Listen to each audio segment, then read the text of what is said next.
ও বাবাকেও মেরে ফেলেছে। আমি কিছু জানি না, আমার ছেলেকে চাই। বসো, আমি আসতেছি। কোথায় যাও?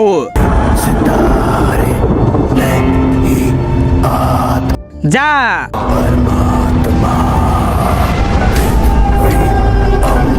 মাম্মি, সুপ্রীত,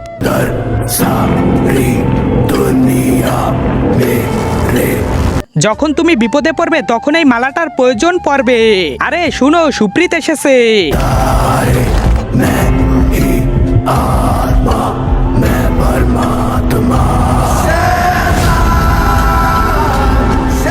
আরে আমার শরীরের ভিতরটা এমন করছে কেন?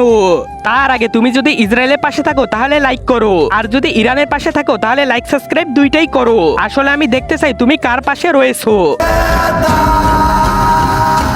ওর হাতে তো সেই মালাটা। আমি এখান থেকে পালাই। দাঁড়া, তুই আজ বাঁচতে পারবি না আমার হাত থেকে।